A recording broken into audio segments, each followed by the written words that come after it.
Hello मेरे प्यारे दोस्तों, कैसे हो आप सभी। उम्मीद करता हूं आप सभी स्वस्थ होंगे, मस्त होंगे। आज मैं आपके लिए लेकर आया हूं एक बेहतरीन खौफनाक कहानी जिसे सुनकर आपकी रूह कांप उठेगी। ये सिर्फ कहानी नहीं बल्कि एक डरावना सच है। दोस्तों, मैं देख रहा हूं कि आप सिर्फ कहानी को सुन रहे हो लेकिन मुझे सपोर्ट नहीं कर रहे हो। मुझे सपोर्ट करने के लिए सिर्फ आपको मेरे चैनल को सब्सक्राइब करना है। आपके प्यार से ही मुझे नई कहानी लिखने का मोटिवेशन मिलता है। दोस्तों, अगर आप हमारे चैनल पर नए हो तो प्लीज यार हमारे चैनल को सब्सक्राइब कर दो और जो बेल आइकॉन है उसे दबा दे ताकि हमारी वीडियो आप तक पहुंच सके।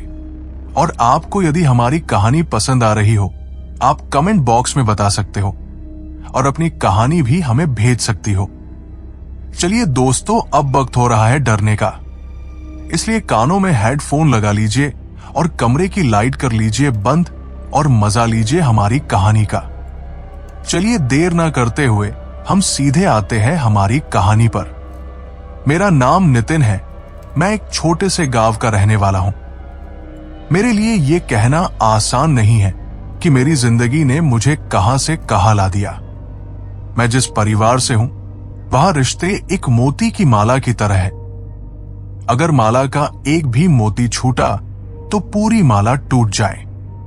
मेरी मां, जिनका नाम सुमित्रा देवी है, वो हमारे घर की आत्मा थी। उनका हर शब्द मेरे दिल में गूंजता है। मेरे पिता सत्यनारायण जी, जो अपने अनुभवों के समुद्र थे। मेरी बुआ सरला बुआ, जिन्हें सब प्यार से सरला दीदी कहते थे, हमारे घर की हंसी थी।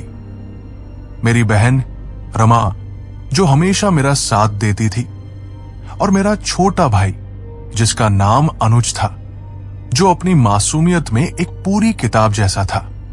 गांव की उन धूल भरी गलियों में खेलते खेलते मैंने कभी सोचा भी नहीं था कि एक दिन मैं इस गांव को छोड़कर किसी बड़े शहर में जाऊंगा। लेकिन किस्मत के पन्ने पलटे और मैं नौकरी की तलाश में शहर पहुंचा। शहर पहुंचते ही मैं अलग सा महसूस करने लगा। यहां की रफ्तार, भीड़ और ऊंची ऊंची इमारतें मुझे अपने गांव की सीधी सादी जिंदगी से बहुत अलग लगती थी। मेरी नई नई नौकरी लगी थी। आज मेरी ऑफिस का पहला दिन था। मैं ऑफिस जाने के लिए मैं तैयार होकर जल्दी से ऑफिस के लिए निकल गया। जल्दी से सूट बूट पहनकर एकदम फिल्मी हीरो बनकर ऑफिस पहुंच जाता हूं। पहली बार जब मैंने ऑफिस की सीढ़ियां चढ़ी थी, मेरे दिल की धड़कन तेज हो रही थी। आंखों में सपने थे और मन में थोड़ा डर भी कि पता नहीं आज का दिन कैसा जाएगा। मैं मन ही मन में सोच रहा था, जो भी होगा देखा जाएगा आज। लंच के टाइम में मैं खाना खाने के लिए ऑफिस के कैंटीन की तरफ गया। वहां पर मैंने एक लड़की को देखा और उसे देखते ही मुझे उससे प्यार हो गया। पहली बार मैंने उसे ऑफिस की कैंटीन में देखा था। उसका नाम निशा था। देखने में लग रहा था कि वो अमीर घर की लड़की लगती है। उसकी मुस्कान एकदम कातिल लग रही थी। उसकी चाल में एक आत्मविश्वास था और उसकी मुस्कान में एक अपनापन। मैंने खुद को उसकी ओर खींचता हुआ महसूस किया। मैं मन ही मन सोच रहा था कि इससे बात कैसे करूं। फिर मैंने मन ही मन सोचा, जो हो सो देखा जाएगा। एक बार इससे बात तो करके ही देखता हूं। मैं अपनी टेबल से उठा और निशा की तरफ बढ़ने लगा, पर जैसे जैसे मेरे कदम बढ़ रहे थे, वैसे वैसे मेरे दिल की धड़कन और अंदर का डर तेज हो रहा था। मैं उसके पास पहुंचा, लेकिन तभी अचानक से वो अपनी टेबल से खड़ी हो गई और उसने मेरे से कहा, हाय, मैं निशा हूं। उसने कहा और उसके बोलने का अंदाज ऐसा था कि मेरे दिल में जैसे घंटियां बजने लगी। मैंने हड़बड़ाते हुए जवाब दिया, हाय, मैं नितिन। मेरी आवाज में झिझक साफ झलक रही थी। फिर निशा ने कहा कि सर, मैं आपके साथ काम करूंगी, आप मेरे सीनियर हो। धीरे धीरे हमारी बातें बढ़ने लगी। हर बार जब हम मिलते, मेरे दिल की धड़कनें तेज हो जाती। उसकी आंखों में मैं अपने सारे डर भूल जाता था। वो मुस्कुराते हुए अपने बालों को पीछे करती और मैं उसकी इस आदत पर हर बार मोहित हो जाता। एक बार शाम का वक्त हो रहा था। सूरज धीरे धीरे बादलों में छुप रहा था। ऑफिस के बाद हमने साथ में कॉफी पीने का प्लान बनाया। वो पल मेरे लिए किसी सपने से कम नहीं था। उसकी आवाज की मिठास और उसकी हंसी ने मुझे अपनी ओर और खींच लिया। उस शाम मैंने अपने दिल की बात कही दी। निशा, मैं तुमसे कुछ कहना चाहता हूं, मैंने कांपती हुई आवाज में कहा। बोलो ना, उसने मुस्कुराते हुए कहा। मुझे लगता है कि मैं तुमसे प्यार करने लगा हूं। उसके चेहरे पर एक पल के लिए सन्नाटा छा गया। फिर वो मुस्कुराई। तुम बहुत क्यूट हो नितिन, उसने कहा। उस दिन उसकी मुस्कान और उसकी आंखों की चमक ने मेरी जिंदगी बदल दी। उसने मेरे से कहा, नितिन, मैं भी तुम्हें पसंद करने लगी हूं। तभी मैंने उसकी अंगुली में अंगूठी पहना दी जो मैं अपने साथ लेकर आया था। आज मेरी खुशी का कोई ठिकाना नहीं था, क्योंकि मेरी पसंद की लड़की के लिए घर वालों ने जो हाँ कर दिया था। फिर मैंने अपने घर वालों को निशा के बारे में बताया। घर वालों उसके घर की जानकारी जुटाई और फौरन शादी के लिए हाँ कर दी। निशा का खानदान काफी पैसे वाला था, नौकर चाकर, गाड़ी घोड़े आदि, इसीलिए मेरे घर वालों ने ज्यादा नहीं सोचा। कुछ दिनों बाद ही मेरी सगाई निशा के साथ काफी धूमधाम से हुई और कुछ दिनों के बाद ही शादी का मुहूर्त निकालकर शादी की डेट भी फिक्स हो गई। अब शादी का वक्त भी आ गया था। मेरी शादी की तैयारियां धूमधाम से हो रही थी। घर पर हर कोने में रोशनी की झालरें लटक रही थी और चारों तरफ खुशी का माहौल था। मां अपनी पारंपरिक साड़ी पहने रिश्तेदारों का स्वागत कर रही थी। निशा और अनुज मेहमानों की देखभाल में लगे थे और सरला बुआ रस्मों की तैयारी में व्यस्त थी। मैं सफेद शेरवानी और सुनहरे साफे में एक नई जिंदगी की शुरुआत करने जा रहा था। दुल्हन की डोली जब दरवाजे पर पहुंची तो पूरे घर में खुशियों की लहर दौड़ गई। निशा, मेरी दुल्हन, लाल जोड़े में किसी देवी जैसी लग रही थी। जब उसने घूंघट में से अपनी झुकी आंखों से मुझे देखा तो मेरा दिल खुशी से भर गया। शादी होने के बाद जब वो मेरे घर की दहलीज पर पहुंची तो घर की औरतों ने स्वागत गीत गाना शुरू किया। मां ने आरती की थाली उठाई और उसके चेहरे पर खुशी और गर्व की चमक साफ दिखाई दी। लेकिन जैसे ही निशा ने पहला कदम रखा, मुझे अंदर एक अजीब सी बेचैनी महसूस होने लगी। मैं अंदर ही अंदर घबराने लगा। पता नहीं मुझे क्या हो रहा था। थोड़े थोड़े चक्कर भी आ रहे थे, लेकिन किसी तरह मैं अपने आप को संभालते हुए वहीं खड़ा रहा। गृह प्रवेश की रस्म शुरू हुई। जैसे ही निशा ने चावल के लोटे को पैर से ठोका, अचानक वहां से लाल रंग की जगह गाढ़ा काला खून निकलने लगा। सब लोग चौंक कर पीछे हट गए। निशा की चीख निकली और मां का चेहरा एकदम सख्त हो गया, जैसे कि उन्हें करंट लग गया हो। ये क्या हो रहा है? मां ने हड़बड़ाते हुए कहा। अचानक से आसमान में बिजली कड़कने लगी। कुत्ते जोर जोर से भौंकने लगे, जैसे कुछ अनहोनी का संकेत दे रहे हों। निशा के चेहरे पर घबराहट साफ झलक रही थी। उसने मुझे देखा, जैसे मुझसे जवाब मांग रही हो। थोड़ी देर बाद मेरा दोस्त अजय वहां आ गया। मेरे दोस्त अजय ने भीड़ को चीरते हुए आकर कहा, यार, तू तो राधिका से प्यार करता था। तूने कहा था कि उससे शादी करेगा। तेरी तो वो जान थी। वो कहाँ है? दिखाई भी नहीं दी। उसकी बात सुनकर मैं सन्न रह गया, जैसे कि मुझे किसी ने 440 वोल्ट का झटका लगा दिया। मेरे छोटे भाई अनुज ने जल्दी से अजय को चुप कराते हुए कहा, भैया की शादी का मौका है, बेकार की बातें मत करो। लेकिन अजय की बात मेरे कानों में गूंज रही थी। मुझे राधिका याद आई, उसकी हंसी, उसका साथ और फिर वो भयानक घटना मैंने अजय की ओर देखा और कहा, मुझे नहीं पता यार। उस दिन के बाद वो और उसका परिवार कहाँ चले गए।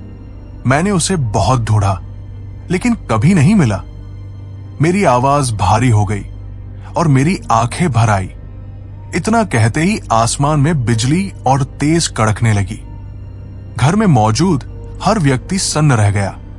निशाका ने मेरा हाथ थाम लिया।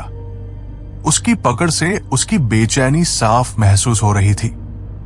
मां ने उसे संभालने की कोशिश की लेकिन घर में जैसे कुछ अजीब सा महसूस हो रहा था। मां ने जल्दी से पूजा का थाल उठाया और बोली, सब कुछ ठीक है, भगवान पर भरोसा रखो। लेकिन उनकी आवाज में जो कंपन था उसने मेरे दिल में डर बढ़ा दिया। गृह प्रवेश के बाद भी माहौल सामान्य नहीं हो पाया। कुत्तों का भौंकना बंद नहीं हुआ और बिजली की कड़क जारी रही। निशा की आंखों में डर और अनिश्चितता साफ दिखाई दे रही थी। जब उसने धीरे से कहा, ये सब क्या हो रहा है नितिन? जब उसने ये पूछा तो उसकी आवाज में एक मासूमियत और असहायता थी जो मेरे दिल को चीर गई। शादी के बाद के कुछ दिनों तक सब कुछ सामान्य था लेकिन धीरे धीरे घर में एक अजीब सा बदलाव महसूस होने लगा। निशा का व्यवहार धीरे धीरे बदलने लगा। पहले वो शांत स्वभाव की थी लेकिन अब उसकी आंखों में एक अनजानी कठोरता दिखती। कभी कभी रात में मैं उसे घर के आंगन में घूमते हुए देखता। सफेद साड़ी में उसका झुका हुआ चेहरा और उसके धीमे कदम मुझे परेशान कर देते। वो मुझे कभी भी अपने पास नहीं आने देती थी और रात को कभी कभी घुर घुर की आवाजें निकाला करती थी। उसको देखकर कभी कभी मुझे ऐसा लगता था कि शायद निशा का मानसिक संतुलन बिगड़ गया है। एक बार की बात है, मैं गहरी नींद में सो रहा था, तभी किसी के खाने की आवाज आती है, जैसे जानवर किसी मांस और हड्डियों को चबा कर खाता है। मैंने उस आवाज की तरफ आगे बढ़ता हूं। वो आवाज पास वाले रूम से आ रही थी। मैं धीमे धीमे उस कमरे की तरफ बढ़ रहा था।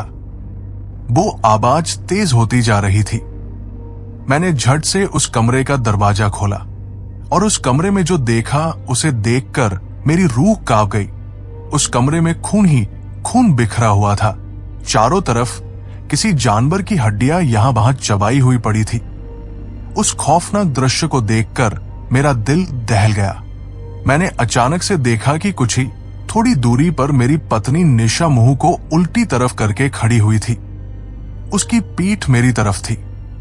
मैंने उसे आवाज दी पर उसने कोई जवाब नहीं दिया। मैं उसके पास गया और उससे पूछा, निशा, इतनी रात को यहां क्या कर रही हो? उसने पलटकर मुझे देखा। उसकी आंखें सुर्ख लाल लग रही थी। उसके मुंह पर खून लगा हुआ था। मैं उसे देखकर एकदम से डर गया। उसने ठंडे स्वर में जवाब दिया, नींद नहीं आ रही थी। मैंने उसे अपने रूम में भेज दिया लेकिन उससे ज्यादा कुछ नहीं पूछा। मुझे उससे अब डर लग रहा था। मैं मन ही मन सोच रहा था कि कुछ तो हुआ है इस घर जब से हमारी शादी हुई है। मैंने पूरी रात भर उस कमरे को साफ किया ताकि किसी को उस खौफनाक रात के बारे में पता नहीं चले। एक रात की बात है, घर में सब सो रहे थे। सुबह जब सभी जागे तो अनुज जोर जोर से चिल्ला रहा था, मां, भैया, देखो ये क्या हो गया। उसकी आवाज में दर्द और डर साफ झलक रहा था। हम सब दौड़कर उसके कमरे में गए। अनुज का चेहरा पीला पड़ गया था। उसके बाल किसी ने रात में काट दिए थे और उसका तकिया बालों के गुच्छों से भरा हुआ था। मां ने उसे गले से लगाते हुए कहा, अनुज बेटा, ये कैसे हुआ? मुझे कुछ याद नहीं है, अनुज ने कांपते हुए कहा। उसकी आंखों से आंसू बह रहे थे। कुछ दिनों बाद अनुज की तबीयत और बिगड़ने लगी। एक रात उसे अचानक सीने में दर्द हुआ। वो दर्द से तड़पते हुए चिल्ला रहा था, भैया, मुझे बचा लो। उसकी आवाज गूंज रही थी। फिर अचानक उसे खून की उल्टियां होने लगी। लेकिन खून के साथ उसकी उल्टियों लोहे की बड़ी बड़ी किलें निकल रही थी। मां की चीख निकल गई, ये क्या हो रहा है मेरे बेटे को? मां ने रोते हुए कहा। अनुज की हालत देखकर मेरा दिल धक धक करने लगा। मैं अंदर से टूट चुका था, लेकिन उसे संभालने की कोशिश कर रहा था। कुछ नहीं होगा अनुज, मैं हूं यहां, मैंने कांपती हुई आवाज में कहा, लेकिन मेरे अपने शब्दों में डर साफ झलक रहा था। घर में चीजें और भी अजीब होने लगी। जब हमारा खाना बनता तो उस समय सब्जी में कीड़े निकलने लगते। जब भी कभी दूध पीने के लिए लेते तो दूध का रंग सफेद की जगह गाढ़ा काला हो जाता था। बाथरूम में नहाते से कभी कभी बालों के गुच्छे और खून की बूंदें टपकने लगती थी। हमारे घर के जानवर एक एक करके मरने लगे। बगीचे के हरे भरे पेड़ पौधे सूखने लगे। हमारे घर में एक तरह से मातम छा चुका था। हम सब इन घटनाओं से बहुत परेशान हो चुके थे। एक दिन हम सभी नीचे बैठे हुए बातचीत कर रहे थे तो सरला बुआ ने चुप्पी तोड़ते हुए कहा, ये सब उस नई बहू के आने के बाद हुआ है। ये लड़की मनहूस है। बुआ, ऐसा मत कहो, ये सब बस इत्तेफाक है। मैंने विरोध किया। इत्तेफाक? घर में जानवर मर रहे हैं, पेड़ सूख रहे हैं, और अब अनुज की हालत देखो। क्या ये सब नॉर्मल है? बुआ की आवाज तेज और तीखी हो गई। निशा सब कुछ चुपचाप सुन रही थी। उसके चेहरे पर एक अजीब सा भाव था, जैसे वो किसी गहरे विचार में हो। उसकी आंखों में हल्के से आंसू थे, लेकिन उसकी ठुड्डी सख्त थी। उसने धीमे स्वर में कहा, बुआ, मैंने कुछ नहीं किया। जब से मैं आई हूं तब से ये हो रहा, तो इसमें मेरी क्या गलती है? उसकी आवाज में बेबसी थी। बुआ ने ताना मारते हुए कहा, अगर ऐसा ही है तो ये सब क्यों हो रहा है? जब से तुम आई हो तभी से घर में मातम पसरा हुआ है। ऐसा एक भी दिन नहीं गया जब इस घर में दुखों का पहाड़ ना टूटा हो। मैं निशा की ओर देख रहा था। उसकी आंखों में दर्द दिख रहा था, लेकिन मैं खुद को यह विश्वास दिलाने में असमर्थ था कि यह सब सिर्फ संयोग था। घर में हो रही घटनाओं ने मुझे अंदर से तोड़ दिया था। रात को जब सब सो रहे थे, मैं बिस्तर पर लेटा हुआ बस सोच रहा था, ये सब क्या हो रहा है? क्या बाकाई ये निशा की वजह से रहा है? उस दिन भी निशा किसी जानवर को खा रही थी। कुछ तो अजीब है निशा में, लेकिन वो तो ऐसी नहीं थी। मेरे दिल और दिमाग के बीच एक जंग चल रही थी। दूसरे दिन अनुज की हालत और भी खराब हो गई। वो अजीब अजीब सी हरकतें करने लग गया था। हमने अनुज को तुरंत ही अस्पताल में भर्ती कराया गया। डॉक्टरों ने पूरी कोशिश की, लेकिन उसकी हालत में कोई सुधार नहीं हुआ। वो बुरी तरह तड़प रहा था।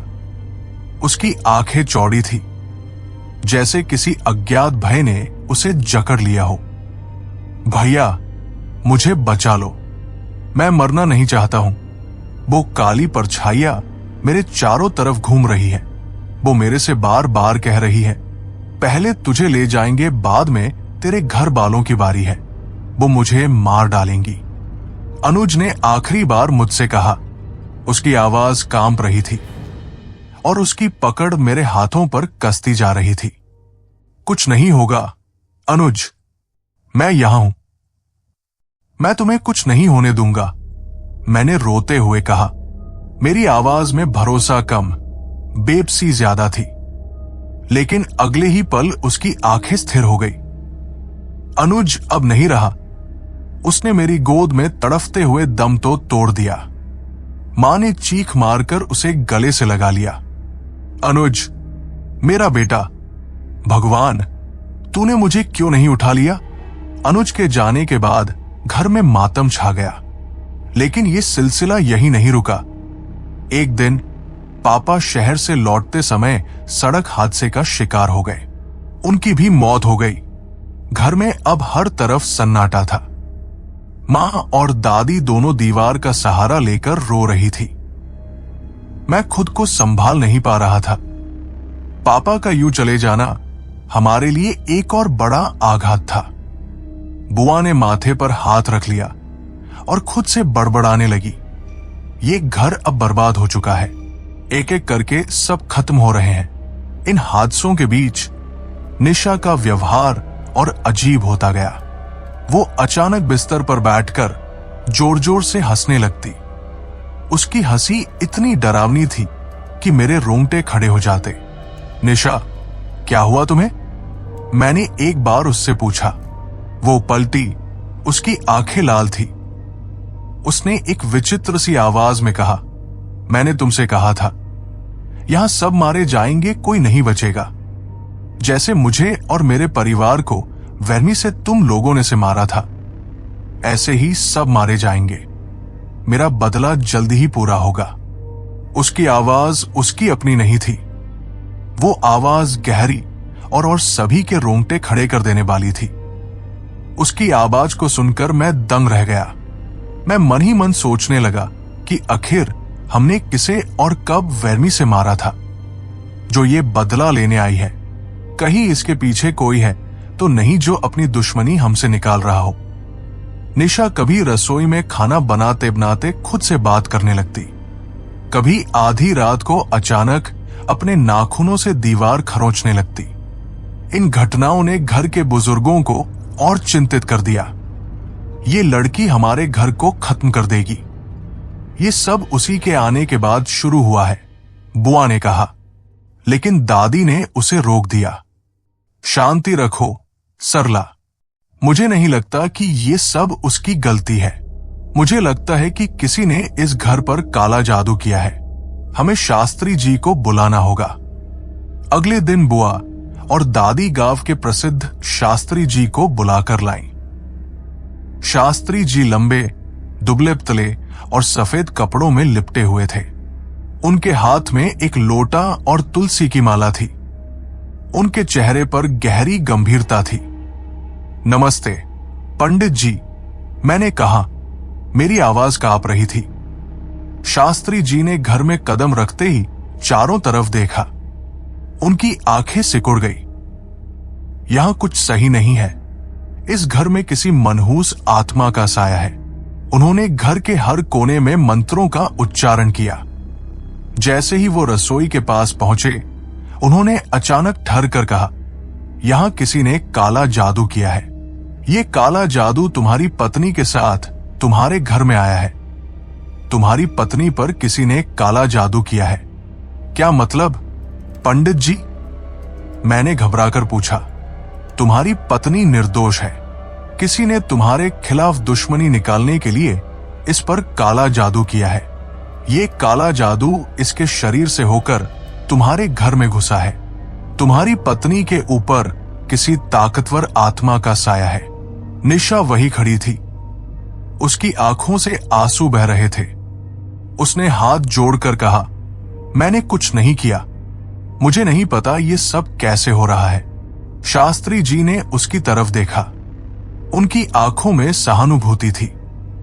तुम्हारे साथ अन्याय हुआ है, लेकिन अब समय आ गया है कि इस अंधकार को खत्म किया जाए। तुम्हें मुझ पर विश्वास करना होगा। अनुज और पापा की मौत के बाद घर में मातम छा गया था। मां के आंसू थमने का नाम नहीं ले रहे थे। उनका शरीर जैसे जवाब दे चुका था। वो हर रात पापा और अनुज की तस्वीरों के सामने बैठकर बुदबुदाती रहती। भगवान, ये क्या हो गया? मेरा सब कुछ छिन गया। उनकी आवाज इतनी कमजोर थी कि मानो हर शब्द उनके अंदर छुपे गहरे दर्द को बयां कर रहा हो। बुआ ने घर के पूजा स्थल में एक दिया जलाया और आंचल से आंखें पोंछते हुए बोली, ये सब किसी की नजर लगने का नतीजा है। इस घर को किसी ने बर्बाद करने की कसम खाई है। शास्त्री जी ने चारों तरफ निगाह दौड़ाई। उनका चेहरा गंभीर था और उनकी आंखों में कुछ ऐसा था जो हमें बेचैन कर रहा था। वो एक गहरी सांस लेते हुए बोले, अभी तुम्हारे घर में मातम का दौर चल रहा है। 13 दिनों तक मैं कोई उपाय नहीं कर सकता, लेकिन इतना बता सकता हूं कि ये किसने और क्यों किया। ये सुनकर सबकी आंखें शास्त्री जी पर टिक गई। मैं बेचैन होकर पूछ बैठा, पंडित जी, ये सब किसने किया है? मेरी आवाज में हताशा और डर साफ झलक रहे थे। शास्त्री जी ने अपनी आंखें बंद की और एक मंत्र का जाप शुरू किया। उनके चारों तरफ एक अजीब सी ऊर्जा महसूस हो रही थी। घर में सन्नाटा पसर गया। अचानक उन्होंने आंखें खोली। उनका चेहरा गुस्से और दर्द से भरा हुआ था। तुम्हारे घर पर यह साया एक ऐसे इंसान ने डाला है जो इस परिवार से नफरत करता है। ये नफरत प्यार की बर्बादी से उपजी है। नितिन, तुम एक लड़की से प्यार करते थे, है ना? उन्होंने मेरी ओर देखा। मैंने सिर झुका लिया। हां पंडित जी, निशा से पहले मैं किसी और से प्यार करता था। उसका नाम राधिका था, लेकिन वो अचानक गायब हो गई। मेरी आवाज टूट रही थी। आंखों से आंसू बहने लगे। शास्त्री जी ने गहरी सांस ली और बोले, उसका गायब होना अचानक नहीं था। तुम्हारे घर वालों ने उसे और उसके परिवार को इस धरती से मिटा दिया। क्या? मेरी आवाज चीख में बदल गई। शास्त्री जी बोले, तुम्हारे पिता और भाई ने तुम्हें शहर भेज दिया ताकि तुम राधिका को भूल जाओ। उन्होंने उसके घर को आग के हवाले कर दिया। उस आग में मीनाक्षी और उसका पूरा परिवार जलकर खाक हो गया। मां, जो अब तक स्तब्ध खड़ी थी, गिरते गिरते बची। बुआ ने उन्हें संभाला। ये सच नहीं हो सकता, मां ने कांपते हुए कहा। शास्त्री जी ने गंभीरता से कहा, सच हमेशा कड़वा होता है, लेकिन इस आग से एक और कहानी शुरू हुई। निशा की मां, जो बच गई थी, काले जादू की साधक थी। वो आसाम की रहने वाली थी। आसाम का बुडू काला जादू अपने दुश्मनों को मारने के लिए किया जाता है। इस बुडू में एक काली गुड़िया बनाकर उस काली गुड़िया पर तंत्र किया जाता है। फिर 21 दिन के भीतर उस व्यक्ति की मौत हो जाती है। राधिका की मां ने अपने परिवार की मौत का बदला लेने के लिए यह सारा विनाश किया है। कैसे यकीन करें? मैंने कहा। मेरी आवाज अब घबराहट और डर से भरी हुई थी। घर के बरामदे में उस जगह की मिट्टी खोदो, शास्त्री जी बोले। हम सबने मिलकर उस जगह को खोदना शुरू किया। मां और बुआ पीछे से मंत्रों का जाप कर रही थी। मिट्टी के अंदर से जो निकला उसने हमारी आत्मा तक को हिला दिया। वहां से 6 काली गुड़िया, तांत्रिक का सामान और कई अजीब चीजें निकली। इन चीजों को देखकर मां और दादी के चेहरे का रंग उड़ गया। बुआ पीछे हटते हुए चिल्लाई, हे भगवान, ये सब यहां कब से था? शास्त्री जी ने कहा, यह सब यहां रखा गया था ताकि तुम्हारे घर में अशांति और विनाश फैलता रहे। लेकिन यह सिर्फ शुरुआत है। उस रात किसी को नींद नहीं आई।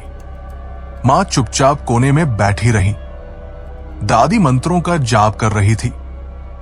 बुआ डर के मारे कमरे के दरवाजे को अंदर से बंद करके सोई। निशा, जो अब तक शांत थी, अचानक उठकर घर में घूमने लगी। उसकी चाल धीमी थी, लेकिन आंखें बंद थी। मैंने उसे रोका। निशा, ये क्या कर रही हो? वो बिना मेरी तरफ देखे बुदबुदाई, वे आ गए हैं, उन्हें रोक लो। कौन?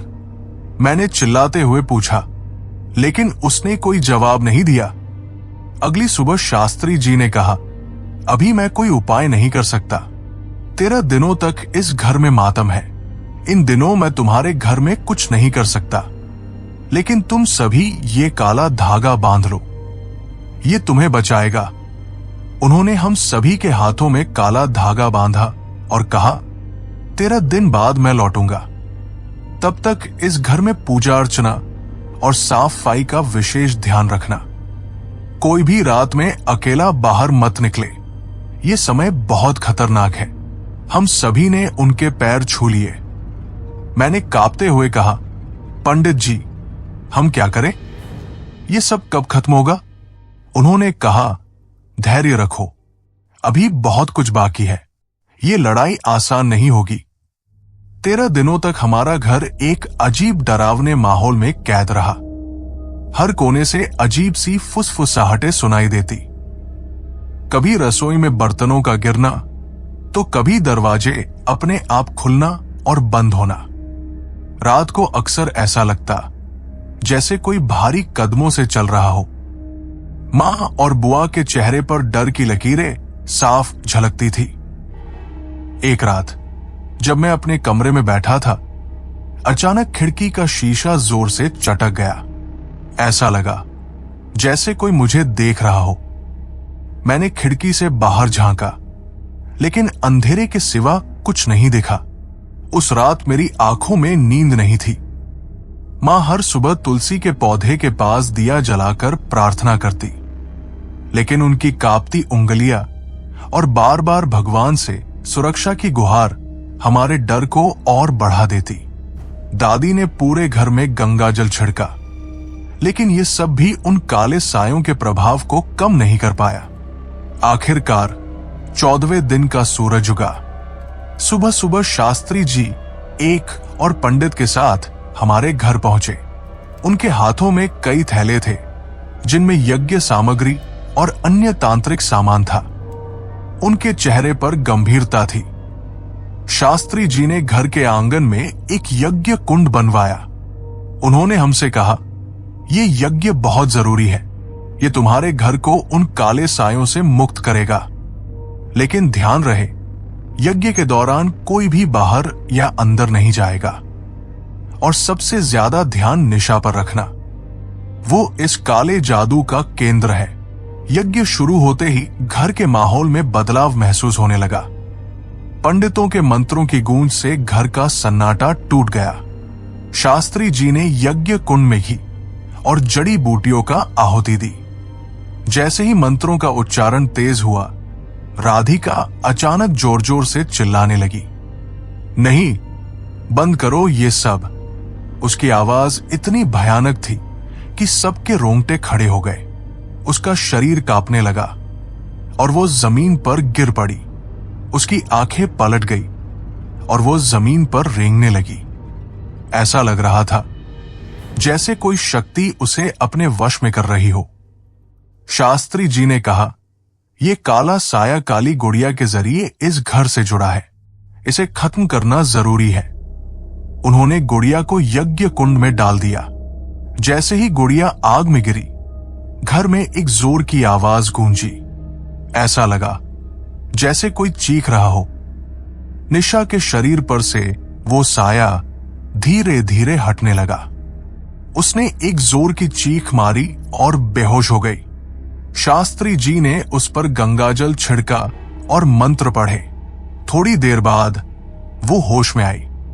शास्त्री जी ने गंभीर स्वर में कहा, तुम्हारे पिता और भाई ने जो अन्याय किया उसकी सजा उन्हें मिल चुकी है, लेकिन ये काला साया अब खत्म हो गया है। निशा निर्दोष है।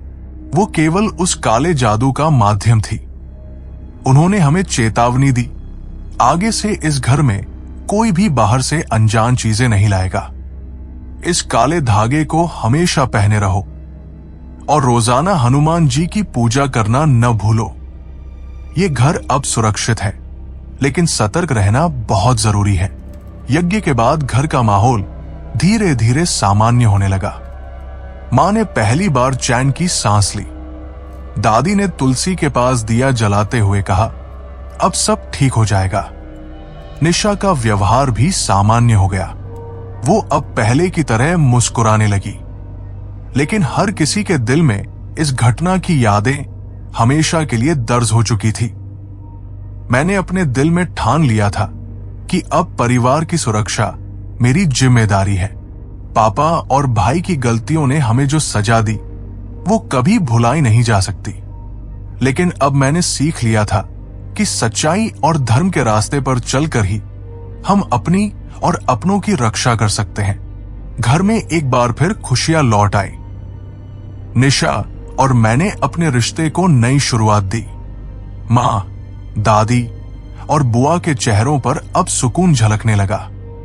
लेकिन इस घटना ने हमें हमेशा सतर्क रहने का सबक सिखा दिया।